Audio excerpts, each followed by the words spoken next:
رسالت یا رسول اللہ، نعرہ حیدری حسینیت زندہ باد، یزیدیت مردہ باد، اہل بیت کے دشمنوں پہ لعنت بے شمار، آواز بلند تر صلوات، اللہم صلی علی محمد و آل محمد۔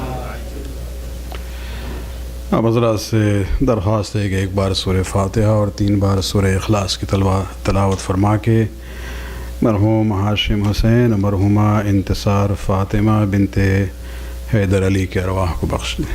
الفاتحہ۔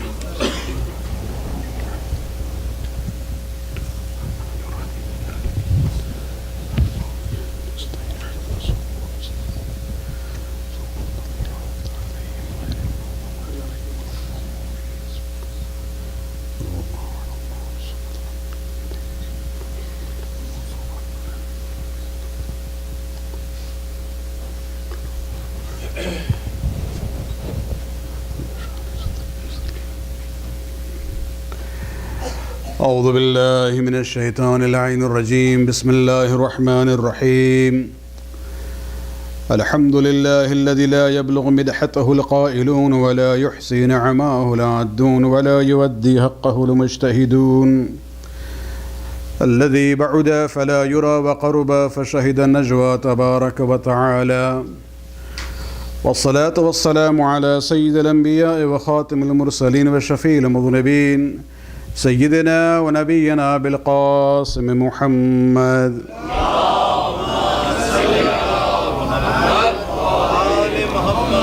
وعلى أهل بيته الطيبين الطاهرين المعصومين الذين أذهب الله عنهم الرجس وطهرهم تطهيرا،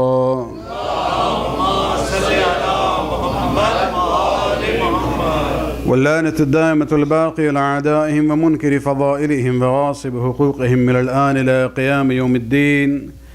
أما بعد، فقد قال الله سبحانه وتعالى في كتابه الكريم: وجعلنا منهم أئمة يهدون بأمرنا لما صبروا وكانوا بآياتنا يوقنون۔ صلوات پڑھنے ایک بار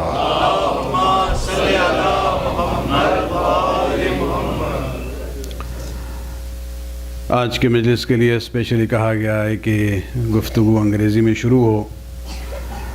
جس موضوع کو ہم نے سلیکٹ کیا ہے اس میں ذرا مشکل ہے کہ ہم ہاف اینڈ ہاف کر سکیں، لہٰذا I will go from English to Urdu and English to Urdu in between، so آپ ذرا صبر سے کام لیں آج۔ اور سیٹرڈے نائٹ ہے، لہٰذا ہمیں وقت کی پابندی کا معاملہ آج نہیں ہونا چاہیے۔ صلوات پڑھیں ایک بار اور۔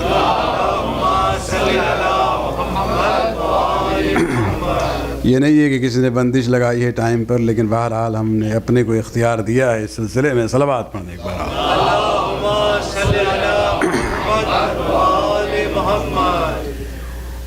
One of the fundamental problems that we see in the Western media as far as Islam is concerned is the issue of women's right and status in Islam. This has become one of the powerful card which is used by Western governments as well as the media, the academia, as well as some of the international organizations. And when we look at the reality, especially from the Shi'i point of view, we see that this is not really a true reflection of the values and teachings of Islam. I don't mean to say that the Muslim world is okay as far as women's rights are concerned, or they are always good people. No. You know, we have good and bad in all societies. This whole issue of,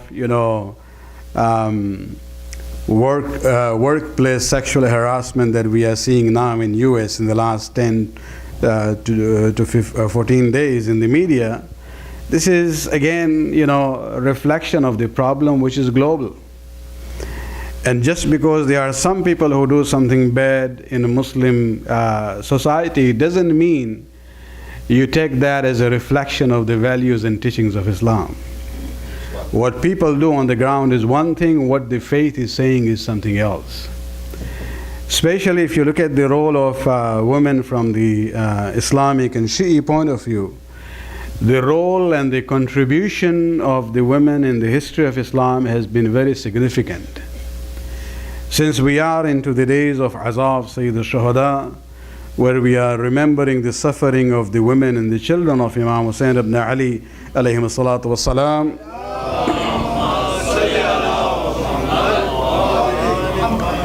let me talk about a very important, contribution as far as women are concerned in Islam.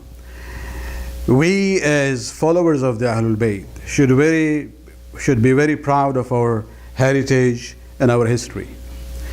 You cannot study the Makki phase of the Prophet's life and his struggle and achievements in Mecca for Islam without looking at the contribution and support of Bibi Khadija. You cannot understand the importance of Imamat and Vilayat without looking at the great support that Amir al-Mu'minin had after Rasulullah through Fatima Zahra. Ali is someone who is Mushkil Kusha for the whole world. But if you go and ask Ali who is your Mushkil Kusha, especially those 6 months, he will say it's Fatima Zahra salawatullah alayha.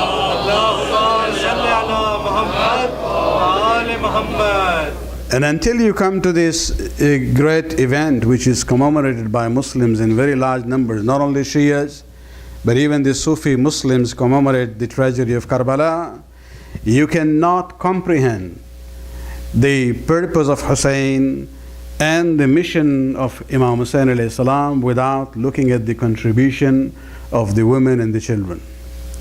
And of course, when we talk about women at the forefront, we have the name of Zainab bint Ali salawatullah alayha.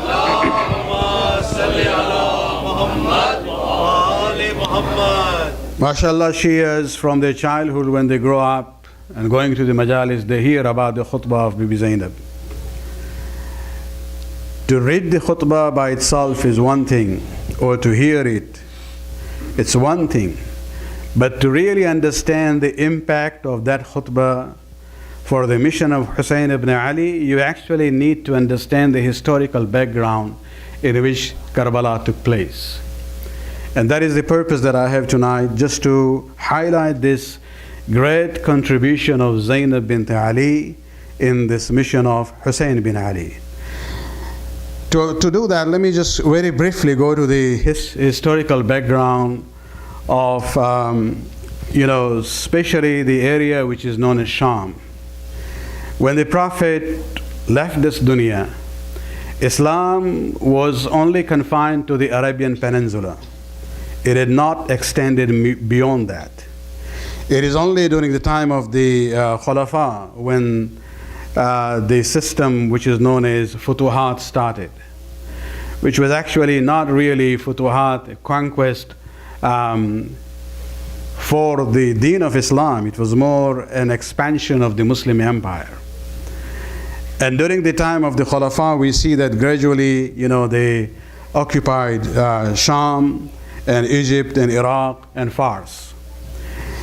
When we talk about Sham these days, many times in our mind when we talk about Sham, the area that we have in our mind is what is known as Syria now. Whereas we do not know that in history, when you use the term Sham, it did not only, refer to the country known as Syria at the moment. Those days, Sham, actually till the first war, till about a century ago, the term Sham was used for a very vast area which included the present Syria, Lebanon, Jordan, and Palestine. Means if you, for example, look at the archives of the communication of US consulate in Jerusalem before the first war, you will see that the letterhead that they had, it would say, consulate of the United States of America, Jerusalem, Syria. So Jerusalem, Palestine also was part of what is known as Sham. In Arabic history, there was a term, ash-shamat, for plural of Sham. And this is what it meant, that it included what is known as Syria now, as well as Lebanon and Jordan and Palestine. It was during the time of the first Khalifa that, he sent 3 armies towards Sham of those days. So when I use the term Sham, it doesn't refer to the present day Syria, it refers to more wider area in the Middle East at the moment. The Khalifa sent 3 armies, one under the command of Amr ibn As, who was made the supreme commander. Then another army was sent in the same area under the command of Yazid bin Abu Sufyan. Yazid bin Abu Sufyan is the older brother of Muawiyah. So don't get confused with the name. I'm not mistaking here from Yazid bin Muawiyah. No, Yazid bin Abu Sufyan, who was the older brother of Muawiyah. And a third army actually was sent under the command of Muawiyah bin Abu Sufyan. So with the 3 armies which went to 3 different areas of Sham, where Amr ibn al-As was made the supreme commander of that area. During the time of the second Khalifa, the position of Yazid bin Abu Sufyan and Muawiyah bin Abu Sufyan was actually maintained and elevated. And remember, there's a lot of things where I could make here a comment, but just one word, remember. After the events of Saqifa, Abu Sufyan came to the door of Ali, and he said, "Oh Ali, I know it's your right and haqq as far as Khilafat is concerned, and I'm willing to support you. I'm willing to fill the streets of Medina with armed horsemen who will fight for you." And Amir al-Mu'minin said, "Go away." Because Amir al-Mu'minin knew that the intention of Abu Sufyan was actually to take advantage of this chaotic situation after the wafat of Rasulullah. And when Abu Sufyan realized that his plan is not working, he tried to incite Amir al-Mu'minin by saying that, "I didn't know that the son of Abu Talib is afraid of dying." This is where he realized that, you can provoke Ali's feeling when you bring the name of Abu Talib. And this is one of those moments where Ali said, "Oh Abu Sufyan, go away. I know your intentions. I'm not afraid of dying. Wallahi ibn Abi Talib anisun bil al-maut min al-tifl bis-sudi ummihi." That this son of Abu Talib was more at ease with that than an infant to the breast of his own mother. And so that question comes up, how come this Abu Sufyan, who had no role in Saqifa, no position in Saqifa, now is coming to the door of Ali? What happened after that? That is the first Khalifa in assigning armies to Syria appoints 2 of the sons of Abu Sufyan as commanders of the army. It means he tried here first, it didn't work. And then he went to the other side and must have come with some dealings and understanding. And this is where his sons end up as commanders of armies going to Sham. During the time of the second Khalifa, in the 18th year of the Hijrah, there was epidemic spread in Sham, and this is where Yazid bin Abi Sufyan and other commanders of the army died. And at that time, the second Khalifa actually now appointed Muawiyah as the governor of Damashq as well as Jordan. And during the time of the third Khalifa, the entire province of Sham of those days, which is Palestine, Jordan, Lebanon, and Syria of the present day, by the second Khalifa, this was given into the hands of Muawiyah as the Governor General of that province. The reason why I'm bringing all this is just to give an idea that, how Muawiyah was able to control that area. This is how it was facilitated by the first and the second and the third Khalifa. If you look at it, the entire area known as Sham was actually part of the Eastern Roman Empire. Majority of them were followers of the Christian faith. They were not idol worshippers.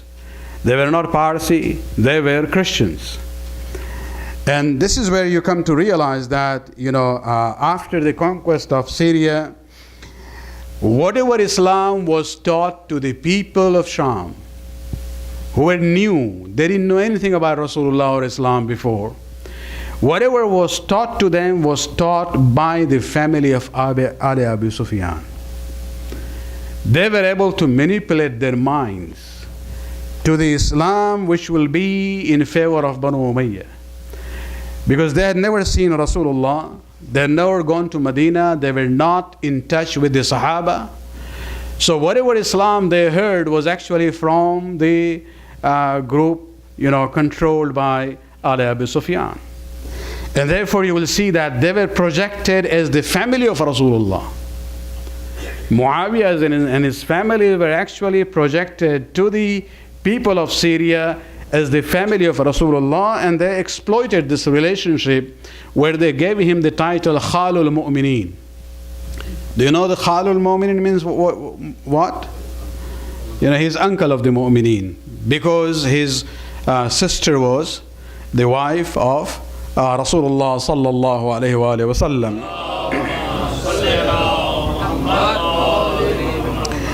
But the problem is that this unwan or the title of Khalul Mu'mineen has no Islamic bearing at all. How come others, people like Abdullah bin Umar and Muhammad bin Abu Bakr, they were also the brother-in-laws of Rasulullah. Nobody mentions them as Khalul Mu'mineen. This was only exploited by Banu Umayyah in Syria to create this relationship between Ali Abu Sufyan and the Rasul. The reality is that as far as Ali Abu Sufyan and his family is concerned, they were not treated by the Prophet in any significant manner. After Fath Makkah, they were known as Talaqa. Talaqa means, the freed slaves. Because Rasulullah sallallahu alayhi wa sallam had the absolute right, according to the Shia and Sunni fiqh, that if the Muslims, take over a city without warfare, then Rasul as the head of the state has a right to make everyone there his personal slave. So Rasulullah technically made everyone, including Abu Sufyan and his family and his sons, his own slave. He actually said to them on the day on Fatah Makkah, how should I treat you? You knew me from my childhood. You knew me that I'm Sadiq and Ameen. Still you rejected me, you opposed me, you forced me to abandon Mecca and to migrate to Medina. So how should I behave? And this is where they said, well, it's just the way Yusuf behaved with his brothers.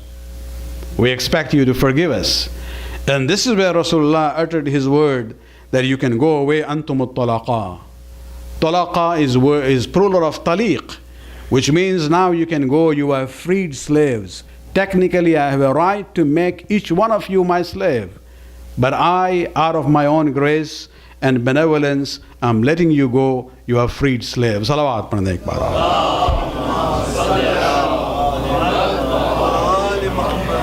And so by the time Amir al-Mu'mineen comes to Khilafat al-Zahiri, you see 20 to 22 years advantage Muawiyah had in brainwashing the people of Sham.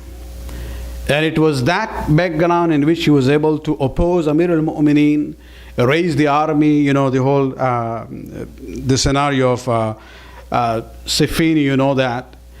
And to the extent they had tarnished the image of Amir al-Mu'mineen in the minds of the Syrian people or the Shami people, to an extent that when the news of the shahadat of Amir al-Mu'mineen reached to Sham, the very first question which was there in the lips of the people was, what was Ali doing in the masjid? They were surprised to hear that he was attacked in mihrab in the masjid. Because in their image, Ali and masjid could not be together. And this is where we have to realize that the level of propaganda against Ali and Ali by Ali Abu Sufyan had reached to that peak in the area known as Shamat. And so this is where we see that, after the Sulah of Imam Hassan alayhi salam in the year in the 40th year, so we are talking about 20 years before Karbala. This is where now Muawiyah becomes absolute ruler of not only Sham, but Iraq, Fars, Hijaz, Yemen, as well as Egypt. And he actually used two methods in order to maintain his rule in the Muslim empire at that time. And this is where, I would like you to pay attention to this issue. Salawat padhne ek baar. This is where we'll be able to appreciate the khutbah of Bibi Zainab. There were two policies that Muawiyah used to maintain power in the Muslim world. One is known as propaganda, and the other is known as military might. When it came to Sham, he didn't have to use force, because he already had about 20 to 22 years advance, opportunity to brainwash these new Muslims who had never seen Rasulullah, never gone to Medina, didn't know the Sahaba. He basically had them on his side. He didn't have to do much anything there. When it came to the people of Iraq, or the people of Fars, or Hijaz, or Yemen, or Egypt, these are the areas who knew what is going on. And there he actually used the Sham's army in order to maintain his rule on these other provinces in the Muslim world. So you had to realize, propaganda is one tool that he used, and military might is the other tool that he was using. When it came to the area known as Sham, he actually had this advantage of, propaganda. But when it came to other provinces of the Muslim world, he used his military might. And that is where, you had to realize that there were two different systems. Internally in Sham, it was propaganda. Externally outside Sham, he would use, military power to maintain his rule. And the way he had actually brainwashed the people of Sham was such that in his advice to his own son Yazid, and this is from the Sunni historian, where he says, Muawiyah is writing to Yazid, فَإِذَا أَصَبْتُهُمْ فَرْدُدْ أَهْلَ الشَّامِ إِلَى بِلَادِهِمْ. If you see any rebellion in other provinces, because there's no worry for Sham, Sham is in our control anyway. He says, if you see rebellion in any other province of the Muslim world, then use Ahl Sham, the army of Sham, to control them. And until you have, when you have gained victory, then he says, Fardud Ahl Sham ila biladihim. Bring your army back to Sham. Why? فَإِذَا قَامُوا بِغَيْرِ بِلَادِهِمْ تَغَيَّرَتْ أَخْلَاقُهُم. If you let the Syrian army stay in other areas, he uses the word, he says their akhlaq, will change. It's not really their akhlaq will change, their minds will open up. They will come to know that, okay, the Islam that we are hearing in Sham is different from the Islam that we are hearing in other parts of the Muslim world. So he wanted to keep their mind closed, and he says, don't keep them that long, use them, but immediately bring them back. Otherwise, their attitude and their outlook will change. Salawat.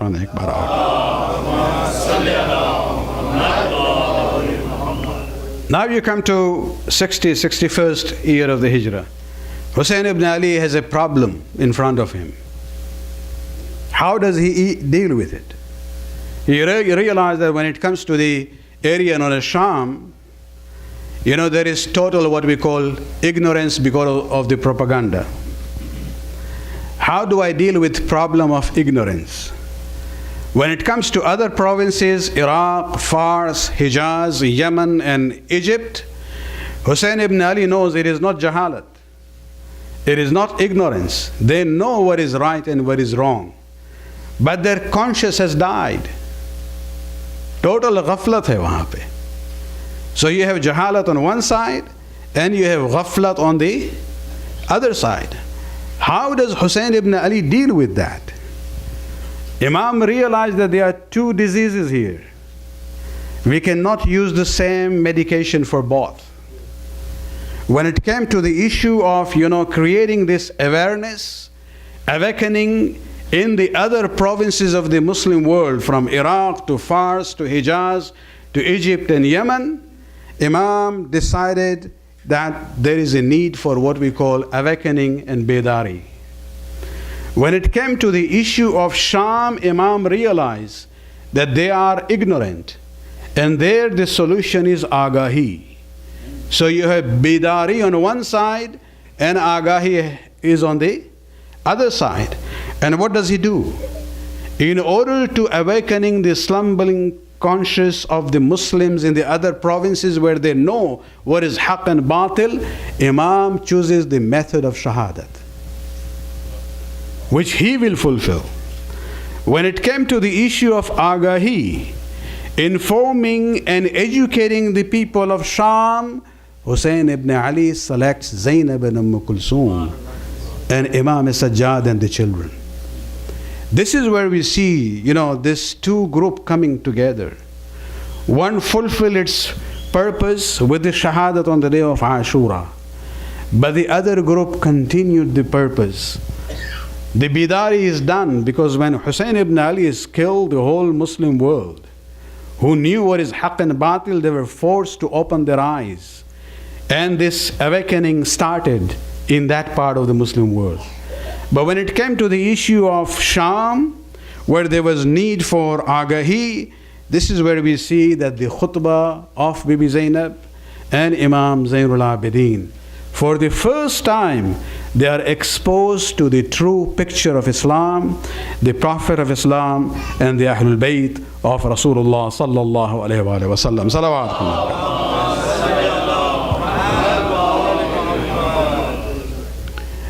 یہ جو ہم نے ایک تجزیہ آپ کے سامنے پیش کیا ہے، اس کا خلاصہ در حقیقت یہ ہے کہ سوویت کے زمانے میں سوویت یونین کے بارے میں ایک تعبیر استعمال کی جاتی تھی. ہم موجودہ دور کی تعبیریں اس زمانے کے لیے استعمال کر رہے ہیں تاکہ ہمارے لیے ان باتوں کو سمجھنا آسان ہو سکے. سوویت کے زمانے میں وہ کہا جاتا تھا کہ آئرن کرٹن، چاروں طرف جو ہے وہ کوئی فزیکل آئرن کرٹن تو نہیں تھا، مطلب یہ کہ کوئی بات ادھر سے وہاں نہیں جا سکتی تھی. And they were totally, brainwashed.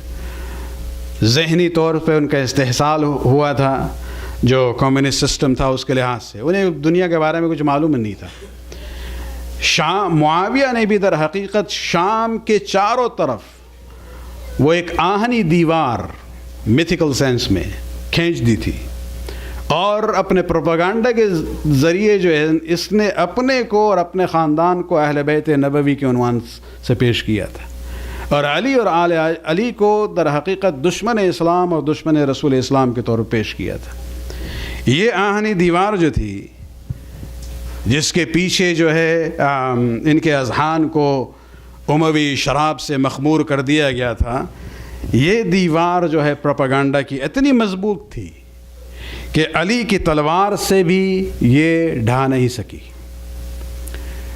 صلح حسن کے قلم سے بھی اس میں کوئی شگاف پیدا نہیں ہو سکا.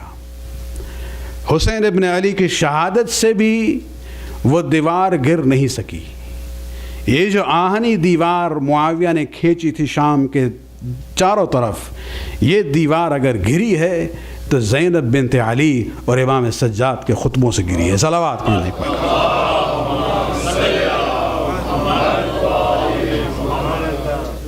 اسی لیے حسین ابن علی نے کہا تھا مکہ میں جب محمد حنفیہ آئے تھے، اور جب امام نے کہا کہ ہمیں جانا ہے عراق کی طرف، کوفے کی طرف، محمد حنفیہ نے کہا تھا اگر آپ مرنے کے ارادے سے جاتے ہیں تو وہ انسان جو ہے اپنی بیوی بچوں کو لے کے نہیں جاتا ہے. امام کے پاس نہ وقت تھا، نہ محمد حنفیہ کے پاس اتنی صلاحیت تھی کہ حقیقت کو سمجھ سکتے ہیں. بس ایک جملہ کہا تھا کہ نانا نے کہا ہے کہ مجھے اسلام کے خاطر شہید ہونا ہے اور انہیں اسلام کے خاطر اسیر اور قیدی ہونا ہے، ورنہ حسین کا پیغام کربلا میں ان کے جسم کے ساتھ دفن ہو جاتا. یہ پیغام پھیلا ہے، بنو امیہ کے آل ابو سفیان کے حکومت کی بنیاد جو ہے متزلزل ہوئی ہے جناب زینب اور امام سجاد کے خطبوں کے ذریعے. صلوات پڑھنے پر.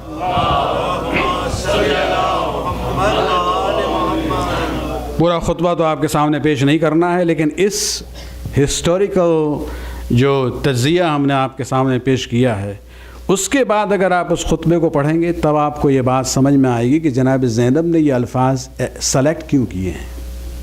ہر لفظ اپنی جگہ پہ ایک مناسبت رکھتا ہے۔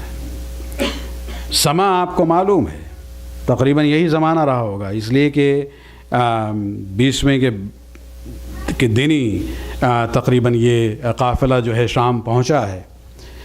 دربار سجا ہوا تھا، وہاں لشکر کے افسران اور عمراء بھی موجود تھے، وزراء بھی موجود تھے، سفراء بھی موجود تھے، اور دوسرے ادیان کے جو نمائندے وہاں دمشق موجود تھے انہیں بھی بلایا گیا تھا۔ یزید کے سامنے قیدیوں کو لایا گیا، اور اہل حرم نے جو منظر دیکھا ہے وہ یزید کے سامنے ایک تشت تھا، تخت کے سامنے، اور سر تھا اس پر حسین ابن علی کا۔ وہ اپنے غرور اور تکبر میں ظاہری طور پہ جو فتح کے آثار دیکھ رہا ہے، اس نے وہ کفر آمیز اشعار پڑھنے شروع کیے جو اس کے نہیں تھے، ایک مشرک کے اشعار تھے، جس نے اسلام کے خلاف یہ کہا تھا کہ لعبت حاشم بالملک فلا خبر جاء ولا وحی نزل، کہ نعوذ باللہ بنو ہاشم یعنی رسول اور ان کے خاندان نے ایک ڈرامہ کھیلا تھا، در حقیقت نہ کوئی خبر آئی تھی آسمان سے، نہ کوئی وحی نازل ہوئی تھی۔ لیت اشیاخ ببدر شہیدوا جزع الخزرج عن وقع العسل، کہ کاش میرے بزرگ آج ہوتے، دیکھتے کہ کس طرح سے ہم نے جو بدر میں جو ہمارے بزرگ مارے گئے تھے ان کا بدلہ جو ہے آل احمد سے ہم نے کس طرح سے لیا ہے۔ یعنی یہاں وحی سے بھی انکار ہے، قرآن سے بھی انکار ہے، نبوت محمدی سے بھی انکار ہے۔ جب آپ نے یہ کہہ دیا کہ نہ کوئی وحی آئی تھی، اس کا مطلب ہے کہ نعوذ باللہ رسول اللہ جو ہے اپنے دعوے میں جھوٹے۔ تو یہ در حقیقت صراحاً یہ کفر ہے۔ جناب زینب سے یہ برداشت نہیں ہوا اور وہ کھڑی ہو جاتی ہے۔ کمال کی بات ہے، کسی روایت میں ہم نے یہ نہیں دیکھا ہے کہ زینب نے کہا ہو کہ ہمیں تقریر کرنی ہے، موقع چاہیے۔ یزید کے اس غرور اور تکبر اور کفرآمیز اشعار کو سن کر جناب زینب کھڑی ہو جاتی ہیں اور اپنا خطبہ شروع کرتی ہیں، الحمدللہ رب العالمین والصلاة علی جد رسول اللہ۔ یہ اکثر شامی مجمع کے لیے it was kind of surprising, اچھا رسول اللہ ان کے جد ہیں۔ اور اس کے بعد جو آیات کا سلیکشن جناب زینب نے کیا ہے کمال ہے۔ یاد رہے یہ معصومہ نہیں ہے، یہ امام نہیں ہے، لیکن بڑی ہوئی ہیں عصمت کے اس حصار میں، تو بہرحال اثر آئے گا۔ وہ شروع کرتی ہے اس آیت سے، سورہ روم کے آیت نمبر 10، ثم كان عاقبة الذين اساءوا السوء ان كذبوا بآيات الله وكانوا بها يستهزئون، کہ خداوند عالم نے یقیناً صحیح کہا ہے کہ وہ لوگ کہ جن کی برائی کا آخری نتیجہ یہ ہوتا ہے کہ وہ آیات الہی کو جھٹلاتے ہیں، یعنی یہ فٹ کر رہی ہیں یزید پر کہ تم نے وحی الہی سے انکار کیا ہے اور آیات الہی کا استہزاء کیا ہے، تم نے مذاق اڑایا ہے۔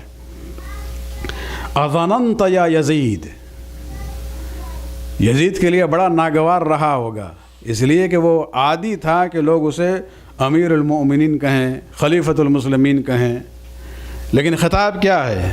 اظننت یا یزید، سیدھے صرف نام لیا ہے اور کچھ القاب نہیں ہے، کہ تم سمجھتے ہو کہ تمہیں جو ہے کامیابی حاصل ہوئی ہے، عزت حاصل ہوئی ہے، کرامت حاصل ہوئی ہے، حین صفا لک ملکنا وخصل لک سلطاننا، اس لیے کہ ابھی جو ہے ہمارا ملک اور ہماری سلطنت تیرے ہاتھ میں آئی ہے۔ یہ آپ دعویٰ دیکھیں دختر علی کے کہ وہاں قیدی اور اسیر ہونے کے باوجود یزید کا دربار ہے، اس کے لوگ ہیں، لیکن کہتی ہیں کہ یہ جو ہے غاصبانہ حملہ ہے، جو قبضہ ہے جو تم نے کیا ہے۔ اور اس کے بعد فرماتی ایک اور آیت، فَمَحْلًا مَحْلًا، اے یزید اتنا خوشی اور غرور سے کام مت لو، انسیت قول اللہ، کیا خداوند عالم کی اس آیت کو بھول گئے ہو؟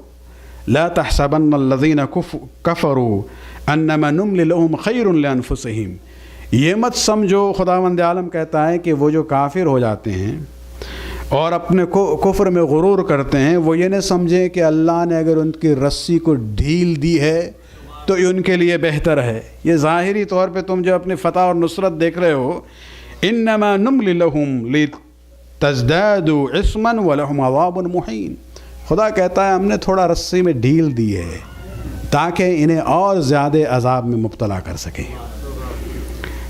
اور اس کے بعد یزید کے خاندانی پس منظر کو پیش کرتی ہیں شامیوں کے سامنے فور دی فرسٹ ٹائم۔ یاد رہے وہ جہالت کا پردہ تھا وہاں ان کے دل و دماغ میں، انہوں نے کبھی سنا بھی نہیں تھا کہ یزید کا حقیقی بیک گراؤنڈ کیا ہے۔ فرماتی ہیں یبن الطلقاء، پہلے تو نام لیا تھا یا یزید، اب فرماتے ہیں یبن الطلقاء، یعنی آزاد کردہ غلام کی اولاد۔ اس لیے ہم نے کہا تھا جب تک آپ ہسٹری کو نہیں سمجھیں گے جناب زینب کے یہ انتخاب الفاظ کو آپ نہیں سمجھ سکتے ہیں۔ شام کے مجمع میں جو سمجھتے تھے کہ معاویہ خال المؤمنین ہے، ماموں ہیں مومنین کے، رشتہ دار ہیں رسول اللہ کے، جناب زینب فرماتی ہیں کہ یبن الطلقاء، تم آزاد کردہ غلام کے بیٹے ہو، وہ غلام جنہیں میرے نانا نے آزاد کیا تھا، جبکہ ہم کون ہیں؟ بنات رسول اللہ، ہم رسول اللہ کی بیٹیاں ہیں۔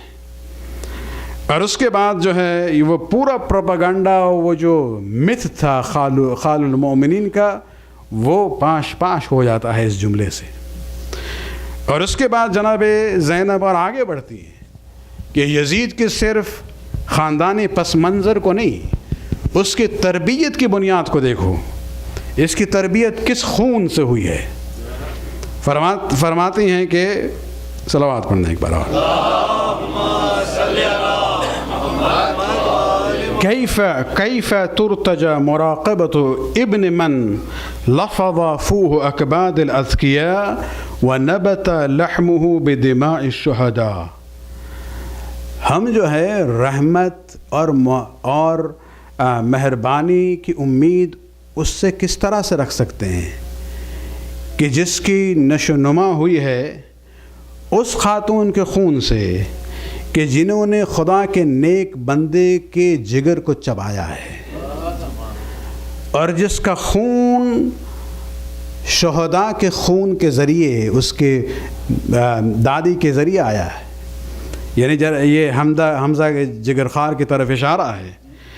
لہٰذا یعنی ایسا شخص جو ہماری طرف نفرت، عداوت، عناد و کینہ بھری نظروں سے دیکھتا ہے، وہ ہم اہل بیت سے بغض میں کے اظہار میں دیری نہیں کرے گا، اس لیے کہ نہ صرف اس کا خاندان پلید ہے بلکہ اس کی تینت میں ہند کی وہ تینت ہے اور وہ طبیعت ہے، اور یہ سوائے بغض اہل بیت کے اور کچھ ظاہر نہیں ہو سکتا ہے۔ صلوات پڑھنے ایک بار۔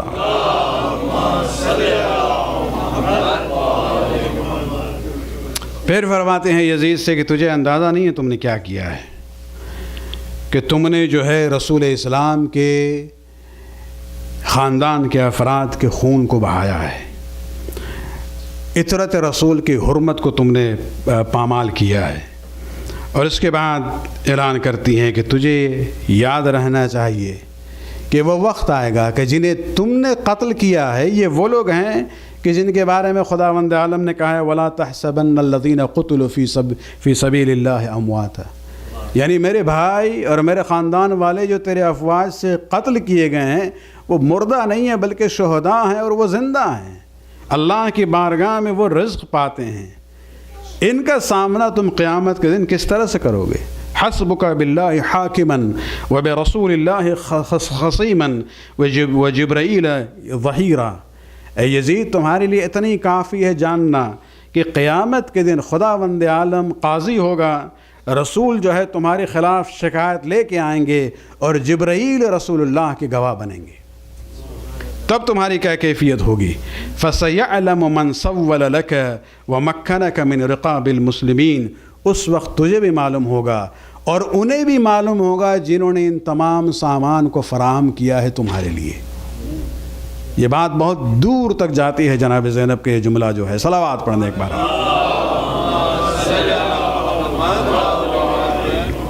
فرماتے ہیں اس وقت تم افسوس کرو گے کہ کاش میں نے وہ اشعار نہ پڑھے ہوتے جو آج پڑھے ہیں، جو وحی سے انکار تم نے کیا ہے. کاش میرے ہاتھ جو ہے شل ہو چکے ہوتے. لیکن اس دن یہ افسوس کرنے سے کچھ حاصل نہیں ہے. اور آخری جملے، یہ پورا یہ صرف سلیکشن ہم آپ کو دے رہے ہیں اس خطبے کے، کہ جو جناب زینب نے اس دربار میں چیلنج کیا ہے یزید کو. وَكِدْ كَيْدَكَ وَاسْعِ سَعْيَكَ وَنَاصِبْ جَحْدَكَ. اے یزید، جتنی بھی پلاننگ کرنی ہے کر لے، جتنی کوشش کرنی ہے کر لے. فَوَاللَّهِ تَمْحُ لَا تَمْحُ ذِكْرُنَا. لیکن خدا کی قسم تم ہماری یاد کو لوگوں کے دل سے مٹا نہیں سکتے ہو. وَلَا تُبِيتُ وَحْيُنَا. اور ہماری وحی جو میرے نانا کے پاس آئی ہے، جس کو تم جھٹلا رہے ہو، اس وحی کو تم ختم نہیں کر سکتے ہو. اور یہ تمہارے دامن پر جو دبا لگا ہے قتل حسین کا، اسے تم کوشش بھی کرو تو کبھی بھی ختم نہیں کر سکتے ہو. جناب زینب نے بڑے بھروسے کے ساتھ اور اطمینان کے ساتھ اور اعتقاد کے ساتھ یہ جملہ کہا ہے، واللہ تمحو لا تمحو ذکرنا. خدا کی قسم تم ہمارے ذکر کو مٹا نہیں سکتے ہو. یہ وہی کر سکتا ہے کہ جس کو خداوند عالم سے ضمانت ملی ہو. یہ وہی کر سکتا ہے کہ جس نے خدا کو کسی حالت میں بھی بھولی نہیں ہو. چونکہ وہ نہیں بھولی ہے خداوند عالم کو کسی وقت بھی، تو خدا بھی کبھی زینب کو بھولنے والا نہیں ہے. یزید کا مزار ڈھونڈ لیں کہیں نہیں ملے گا. زینب کے 2 مزار مشہور ہیں، ایک شام میں ہے اور ایک مصر میں ہے. تاریخی اختلاف اپنی جگہ پہ ہیں، اس سے ہمیں مطلب نہیں ہے. لیکن مصر میں بھی وہاں زیادہ تر اس مزار کے نگہداشت کرنے والے، مینیج کرنے والے، حفاظت کرنے والے سب سنی ہیں. زائرین کی بہت بڑی تعداد وہاں جاتی ہے ہمیشہ. سب سے بڑا اجتماع مصر میں ہوتا ہے سید زینب کے مرقد پہ. مصر کی عورتیں، ان کے بچے جب بیمار ہوتے ہیں تو ڈاکٹر سے پہلے اس مزار پہ جاتے ہیں شفا حاصل کرنے کے لیے. خدا نے شفا یہاں بھی دی ہے، شفا شام میں بھی دی ہے. یہ عظمت ہے، ذکر الہی کا اثر ہے جناب زینب کے اس عظمت کے سلسلے میں. اور یہاں تک آپ دیکھ لیں کہ یہاں بھی کتنے مراکز ہیں، یورپ میں ہیں، نارتھ امریکہ میں ہیں، آسٹریلیا میں ہیں، جہاں جناب زینب کے نام سے مراکز جو ہے اسٹیبلش کیے گئے ہیں. یہ در حقیقت نمونہ ہے اس بات کا کہ خداوند عالم نے جناب زینب کی بات کا پاس رکھا ہے کہ زینب، تم نے یزید کے سامنے کہا تھا لا تمحو ذکرنا، تم ہمارے ذکر کو کبھی بھی محو نہیں کر سکتے ہو، کبھی بھی مٹا نہیں سکتے ہو.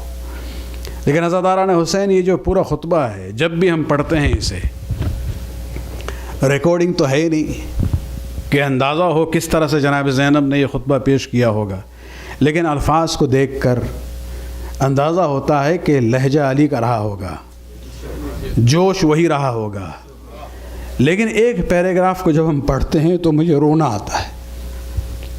یہ اس وقت ہے جو جناب زینب نے کہا ہے کہ امن العدل یبن الطلقاء، کہ اے آزاد کردہ غلام کی اولاد، یہ تمہارا انصاف ہے کہ تمہارے گھر کی کنیزیں جو ہیں پردے کے پیچھے رہیں. یہ جملہ زینب نے اس وقت کہا ہے کہ زینب اپنا خطبہ بیان کرتے کرتے ایک مرتبہ نظر جاتی ہے کہ اس دربار کے ایک کونے میں ایک پردہ لگا ہوا تھا جس کے پیچھے یزید کے گھر کی عورتیں اور کنیزیں بیٹھی تھی. بس اس پردے کو دیکھا، عجب نہیں کہ زینب کو وقت یاد آیا ہوگا کہ میری ماں بھی ایک بار ایک خطبہ دینے کے لیے گئی تھی. لیکن وہاں پردہ موجود تھا فاطمہ کے لیے. ماں آج آ کے دیکھے زینب کس کیفیت میں ہے، مجمع عام ہے، اور یزید جو ہے برا بھلا کہہ رہا ہے.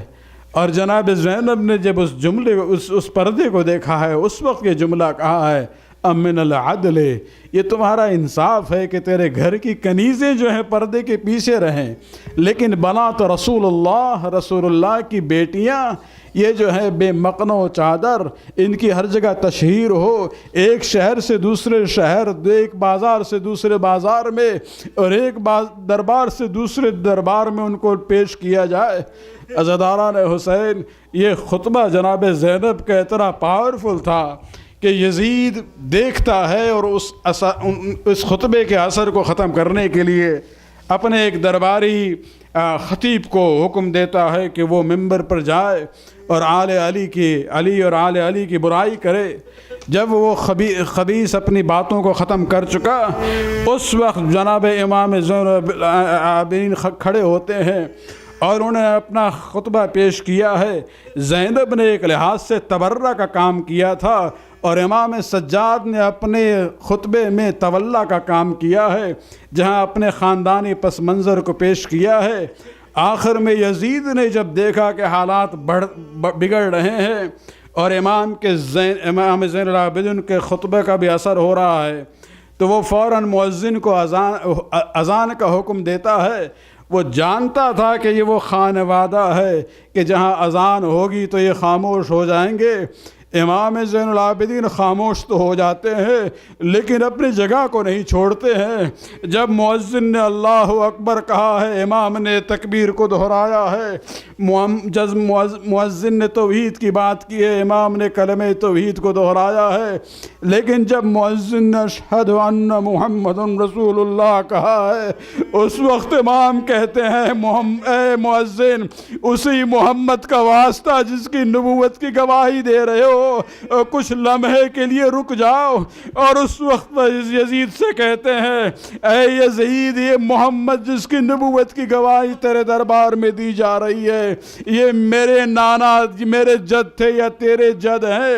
اگر تیرے جد ہیں تو تو جھوٹا ہے، اور اگر محمد میرے جد تھے تو میرے ہاتھ میں ہتھکڑیاں کیوں ہے، میرے گردن میں یہ طوق کیوں ہے، پیر میں میری زنجیریں کیوں ہیں؟ اگر محمد میرے جد تھے تو یہ ماں بہن پھوپھی بے مقن و چادر، اسیر اور قیدی تیرے دربار میں کیوں لے آئی؟ الا لعنت اللہ علی القوم الظالمین سیعلم الذین ظلموا ای منقلب ینقلبون. خداوند استغفر العباد قبول فرما، ہمارے گناہوں کو بخش دے، ہماری توفیقات میں اضافہ فرما. خداوند شیعان علی جہاں بھی ہیں ان کو اپنے حفظ امان میں رکھ، تکفیری افواج کو نیست نابود فرما، امام کے ظہور میں تعجیل فرما. ربنا تقبل منا انک انت السمیع العلیم. ماتم حسین.